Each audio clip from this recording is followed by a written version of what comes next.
दोस्तों, अगर आप पिरामिड्स के बारे में सुनते हो तो कौन सी कंट्री का नाम आपके दिमाग में आता है? Obviously Egypt. लेकिन अगर मैं आपको बताऊं कि पिरामिड्स हमारे प्यारे भारत में भी है और आज तक आपको किसी ने भी इसके बारे में नहीं बताया तो आपको क्या फील होगा? दोस्तों, आज हम बात करने वाले हैं एक ऐसे महान साम्राज्य के बारे में जो एक या दो नहीं बल्कि 600 सालों तक, हाँ आपने सही सुना, 600 सालों तक अनडिफिटेड रहा और जिन्होंने माइटी मुगल्स को कई बार युद्ध में हराया। हाँ, हम बात कर रहे हैं द ग्लोरियस अहोम साम्राज्य के बारे में।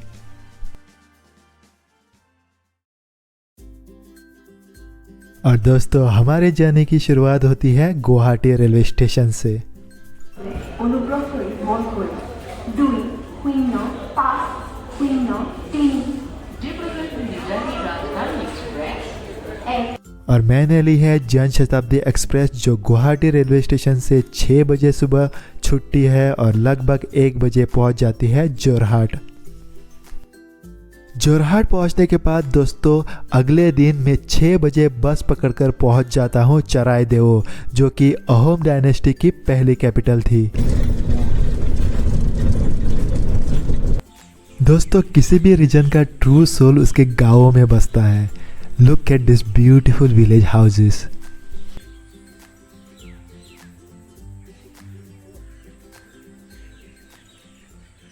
दोस्तों, मैं हूँ असम आसाम में और लिटरली आसाम बहुत ही खूबसूरत है, बहुत ही प्रिस्टाइन है। जो भी आसाम की जो सोल है वो स्टार्ट होती है अहोम किंगडम से। आज हम एक ऐसी सभ्यता, एक ऐसी किंगडम के बारे में बात करेंगे जिसे देश भूल चुका है। तो अहोम साम्राज्य ऑलमोस्ट 600 ईयर्स उसने रूल किया आसाम पर और एडजॉइनिंग एरिया पर। और इस ग्लोरियस किंगडम के बारे में अगर आप एवरेज आम इंडियन से पूछो तो उसको मालूम नहीं रहेगा। आज हम जानेंगे इस ग्लोरियस किंगडम के बारे में, अहोम किंगडम के बारे में, अहोम डायनेस्टी के बारे में। दोस्तों, स्टोरी स्टार्ट होती है 13th सेंचुरी के आसपास, जब प्रिंस ऑफ यूनान निकल पड़ता है एक नए साम्राज्य को स्थापित करने के लिए ब्रह्मपुत्र घाटी की तरफ। ये सफ़र तय करने के लिए उसे आज का पूरा म्यांमार होकर आना पड़ा और इस सफ़र को कंप्लीट करने के लिए कई साल लग गए। दोस्तों, ये जो आप पिरामिड्स देख रहे हो इसको लोकल असमीज लैंग्वेज में बोलते हैं मैदाम, और इसमें रॉयल अहोम किंगडम के जो भी फैमिली मेम्बर्स थे उनकी डेथ के बाद समाधि के रूप में बनाया गया था। दोस्तों, रॉयल्स के पार्थिव शरीर के साथ साथ यहाँ पर उनकी जो फेवरेट वस्तुएं थी जैसे गोल्ड और खाने पीने की चीज़, वो सब कुछ यहाँ पर रखा गया जाता था। कुछ इन्वेडर्स जो मैदान तक आने में सफल हो गए उन्होंने यहाँ का खजाना लूट लिया और बाद में ब्रिटिशर्स ने भी यहीं लूटने का काम किया। दोस्तों, चलते हैं अपनी स्टोरी की तरफ। जब 13th सेंचुरी में प्रिंस सुखप्पा पहुंच जाता है ब्रह्मपुत्र घाटी में, तब फर्टाइल लैंड देखकर वो डिसाइड करता है कि यहीं से अपने किंगडम की शुरुआत करे। और बस यहीं से नींव पट्टी है एक महान किंगडम की, द अहोम किंगडम की। दोस्तों, यहाँ पर बहुत सारे मैदान्स हैं और जितना बड़ा कद, जितना बड़ा रुतबा हुआ करता था रॉयल्स का, उतना ही बड़ा मैदान हुआ करता था। इन कुछ बड़े मैदान में आप जा सकते हो, लेकिन जब मैं गया था तब मेंटेनेंस का काम चालू था, इसलिए एंट्री नहीं मिली। दोस्तों, अहोम्स के जो भी आर्किटेक्चर है बहुत ही ब्यूटीफुल है और बहुत ही साइंटिफिक तरीके से बनाए हुए हैं। आप मैदान को अगर ऊपर से देखो तो वो भी अष्टकोण आकार में आपको दिखेंगे। And really thankful to the authorities because this park is really beautifully maintain and it's clean and neat. Assam की ना दोस्तों हिस्ट्री बहुत ही ग्लोरियस है, लेकिन दुख ये है कि हमें इस स्कूल में पढ़ाई नहीं गई। आज भी यहाँ पर साइंटिफिक एक्सकावेशन का काम चालू है और बहुत सारे राज खुल रहे हैं।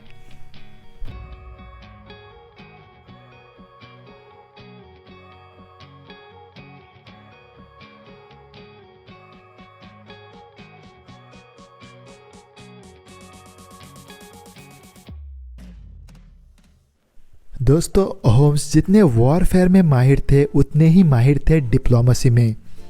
उनकी कई बार लोकल ट्राइबल कम्युनिटी से वॉर भी हुई और थ्रू डिप्लोमेसी और इंटरमैरेज से उन्होंने उनका दिल भी जीत लिया। दोस्तों, अहोम कल्चरली थाई थे, लेकिन जैसे जैसे उनका साम्राज्य बढ़ता चला गया वैसे वैसे वो इंडियन कल्चर में ढलते चले गए और आखिर में वो कम्प्लीटली इंडियन कल्चर में ढल गए। अरे फ्रेंड, तू क्या कर रहा है इधर? Okay, enjoy your life. बने रहेगा दोस्तों, क्योंकि आगे जो फैक्ट्स आने वाले हैं वो आपको कभी भी किसी भी हिस्ट्री बुक में नहीं पढ़ाया गया। अब हम आ चुके हैं one of the most beautiful architecture of Ahom dynasty. Let's go inside. दोस्तों, आप जो अभी देख रहे हो इसको बोलते हैं करेंघर या गढ़गांव पैलेस। ये एक्चुअली सेंट्रल एडमिनिस्ट्रेटिव बिल्डिंग थी पूरे के पूरे कैपिटल रीजन गढ़गांव की। And you will be literally amazed by its beautiful architecture, completely eye catchy. आप सोच सकते हो कि 18th सेंचुरी में इतना ब्यूटीफुल पैलेस बनाना काबिल तारीफ़ है। ये सिर्फ एक बिल्डिंग ही नहीं दोस्तों, ये हमारी पुरखों की, हमारे देश की, आसाम की एक हिस्टोरिकल धरोहर, हिस्टोरिकल पहचान है। करेंघर एक मार्वल ही है आर्किटेक्चर का, क्योंकि ये टोटल 7 मंजिला है, 4 मंजिल ऊपर सतह के और 3 अंडरग्राउंड फ्लोर्स। आप करेंघर की खूबसूरती निहारिए दोस्तों, और साथ में हम आगे बढ़ते हैं हमारी कहानी पर। साल 1662 और औरंगजेब की नज़रें पड़ जाती है अहोम डायनेस्टी पर, और औरंगजेब अपना एक कमांडर मीर जुमला भेज देता है अहोम किंगडम को कैप्चर करने के लिए। लगभग 400 साल बाद अहोम साम्राज्य पर छा जाते हैं खतरों के काले बादल, और फियर्स बैटल के बाद लोअर असम का कुछ पोर्शन आ जाता है मीर जुमला के हाथों में। अपर असम को बचाने के लिए अहोम राजा को साइन करनी पड़ती है एक पीस ट्रीटी। आप इस पैलेस का जब आर्किटेक्चर देखोगे ना, तब आपको मालूम पड़ेगा कि हमारा जो इंडियन आर्किटेक्चर था तो उस टाइम भी बहुत ही मार्वलस था। Whenever you are in Jorhat और Sivasagar, never miss this place। इस स्टोरी में बहुत बड़ा ट्विस्ट आना बाकी है मेरे दोस्तों। आगे जो आप मंदिर देख रहे हो वो आर्किटेक्चर और स्पिरिचुअलिटी का मास्टरपीस है। So majestic and so beautiful. This is 18th century's excellent architectural and spiritual marvel। दोस्तों, इस मंदिर का नाम है शिवा डोल, और यहाँ पर एक विष्णु डोल और देवी डोल भी है, और इस मंदिर को बनवाया गया था रानी अंबिका देवी ने। अगर आप केयरफुली देख पा रहे हो तो नीचे का हिस्सा स्टोन से बनाया हुआ है और ऊपर का ब्रिक से। एक डिवाइन स्पिरिचुअल एहसास आपको मिलेगा यहाँ पर। आगे बढ़ते हैं अपनी स्टोरी पर। अब आता है सन 1663, जब राजगद्दी संभालते हैं नए राजा स्वर्गदेव चक्रध्वज सिंहा।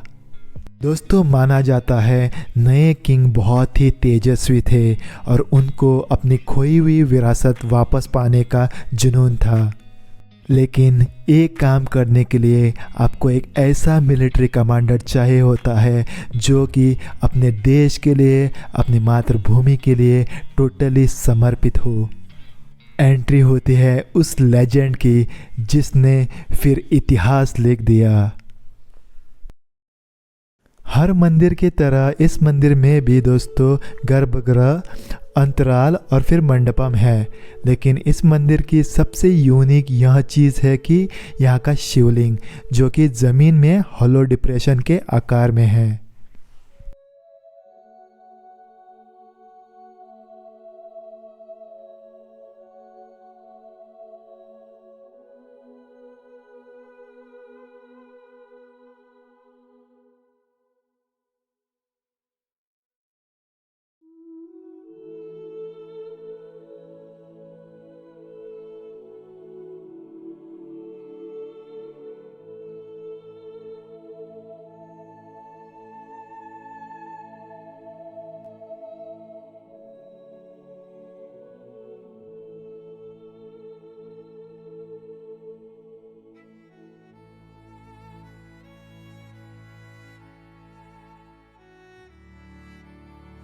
दोस्तों आपको यहाँ पर आकर लिटरली आसाम के कल्चर पर, यहाँ की संस्कृति पर गर्व महसूस होगा। मेरी एक ही ख्वाहिश है दोस्तों कि देश के बच्चे बच्चे तक हमारे नॉर्थ ईस्ट के बारे में, नॉर्थ ईस्ट के कल्चर के बारे में, यहाँ के लोगों के बारे में लोगों को पता चले और हम सब इस महान लैंडस्केप पर गर्व महसूस करें।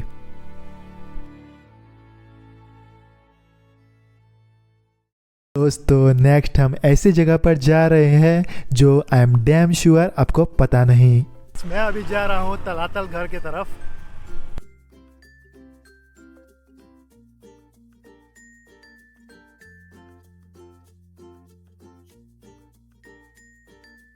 दोस्तों आप आसाम की हिस्ट्री में जितना डीप जाओगे ना, उतना ही आप अमेज होते जाओगे। अभी हम हैं एंशिएंट इंडिया के one of the most powerful army base पे और उसका नाम है तलातल घर। दोस्तों तलातल घर बहुत ही बड़ा कॉम्प्लेक्स है और एक पैलेस और एक मिलिट्री बेस था। कहा जाता है कि पहले तलातल घर की टोटल 7 लेयर्स थी, 3 ज़मीन के अंदर और 4 ज़मीन के ऊपर, और यहाँ से 2 टनल्स भी जाती है, ऐसा कहा जाता है। ये बड़ा सा कमरा है और सभी बड़े कमरे इंटरकनेक्टेड है थ्रू अ पाथ।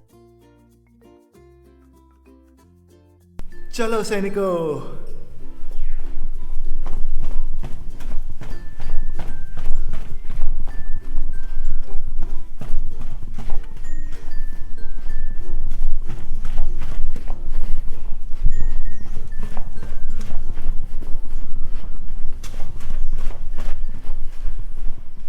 दोस्तों लोअर आसाम का एरिया जो मुगलों ने कब्जा रखा था वो वापस अपने कंट्रोल में लाना अहोम के लिए उतना भी आसान नहीं था। उसके लिए एक महावीर महायोद्धा की ज़रूरत थी और इस काम की जिम्मेदारी दी गई द लेजेंड लचित बोरफुकन को। दोस्तों कहा जाता है ना, कुछ लोग जन्म लेते ही है इतिहास रचने के लिए। लचित बोरफुकन उनमें से एक थे। लचित बोरफुकन जितने सफल नेता थे उतने ही एक्सेलेंट प्लानर थे और उनको ब्रह्मपुत्र घाटी की कंप्लीट नॉलेज थी। सालों की तैयारी के बाद क्षण आता है युद्ध का, और जैसे जैसे लचित बोरफुकन आगे बढ़ते हैं अपनी सेना के साथ, वैसे वैसे मुगलों के किले ढहते जाते हैं। दोस्तों फिर आता है वो निर्णायक क्षण, वो निर्णायक युद्ध जिसे भारत के इतिहास में स्वर्ण अक्षरों में लिखा गया। So what makes you a proud Indian is this architecture, this history, this culture. Too beautiful. दोस्तों तलातल घर अहोम डायनेस्टी के रूइंस में से सबसे बड़ा कॉम्प्लेक्स है और आप कहीं मत जाइएगा क्योंकि आगे जो फैक्ट्स आने वाले हैं वो सुनकर आप अमेज हो जाओगे। Now I am welcoming you all in Asia's first amphitheater, and that's Rangghar.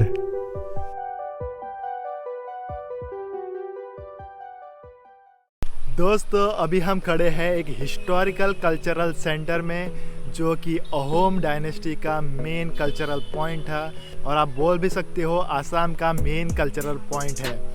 पीछे जो आप महल देख रहे हो उसका नाम है रंगघर। लिटरली उसका मीनिंग होता है entertainment house. Assam's history is so deep and so rich that I literally wish it should reach each and every corner of our country. Rangghar को ऐसे ही एंटरटेनमेंट हाउस नहीं कहा जाता। यहाँ लिटरली किंग और royal family as a spectator यहाँ पर ऊपर बैठते थे और नीचे बहुत सारे जो स्पोर्ट्स है वो प्ले होते थे। आप देख सकते हो दोस्तों मेरे पीछे एक बुल फाइट का डिपिक्शन दिखाया हुआ है। ऐसे ही यहाँ पर बहुत सारे स्पोर्ट्स प्ले होते थे और पीछे रंगघर से राजा महाराजा और उनके जो रॉयल फैमिली मेम्बर्स है और लोग भी रहेंगे वो इंजॉय करते थे।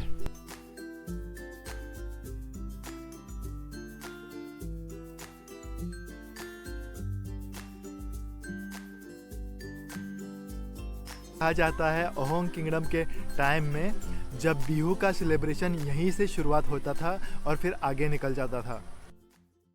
I literally can't think of any beautiful amphitheater than this building. So beautiful. तो चलो रंगघर के सैर करते हैं।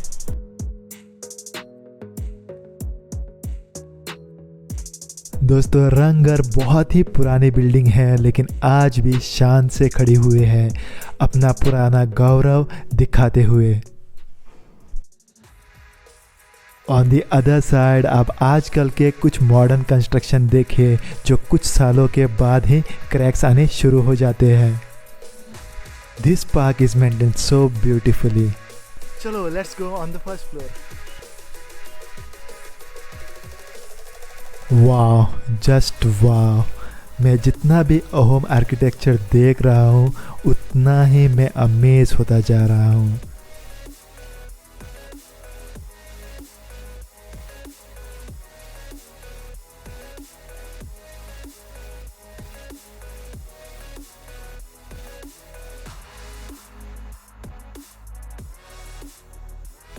ये जो खिड़कियाँ और गेट्स आप देख रहे हो, यहाँ से एक किंग और उसकी रॉयल फैमिली पूरे के पूरे जो स्पोर्ट्स इवेंट और कोई भी कल्चरल इवेंट हो, यहाँ से ही उसका मज़ा लेते थे। दोस्तों ना तो मेरे पास महंगे गिम्बल है ना ही ड्रोन है, जो भी है उसी में मैं कोशिश कर रहा हूँ कि आपको इस जगह की फील मिले।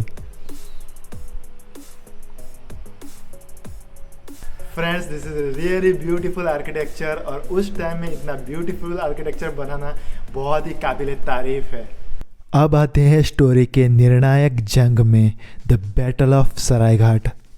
दोस्तों मुगल नेवी अपनी बड़ी सी बड़ी नेवल शिप के साथ और बेस्ट ऑफ सेलर के साथ आगे बढ़ जाती है ब्रह्मपुत्र रिवर में। दोस्तों लचित बोरफुकान के नेवी में छोटी नावें थी जो कि एक्सलेंट थी ब्रह्मपुत्र रिवर को नेविगेट करने के लिए। कहा जाता है दोस्तों कि उस दिन लचित बोरफुकान बहुत ही बीमार थे, लेकिन he led his men from the front. दोनों तरफ से तोपों की बरसात शुरू हो गई, लेकिन मुगलों के लिए उनकी शिप्स की बड़ी साइज ही प्रॉब्लम बन गई। फाइनली अहोम्स की जीत होती है और मुगलों की करारी हार। दोस्तों हिस्टोरिकली जैसे बड़े बड़े साम्राज्यों के साथ हुआ, अहोम डायनेस्टी भी अपने पीक पर पहुंचने के बाद धीरे धीरे कमज़ोर होती चली गई और finally in 1826 with the signing of treaty of Yandabo with the British, the Ahom dynasty came to an end. Hope आप लोगों को दोस्तों मेरी ये छोटी सी कोशिश पसंद आई हो। अगर हिस्टोरिकल फैक्ट्स बताते हुए कुछ भी गलती हुई हो तो माफ़ कर देना और आप मुझे कमेंट्स में भी करेक्ट कर सकते हो। दोस्तों अगर चैनल पे नए हो तो सब्सक्राइब करना मत भूलना। मिलते हैं किसी नए व्लॉग में, तब तक के लिए खुश रहिए, आबाद रहिए, keep smiling and keep spreading love.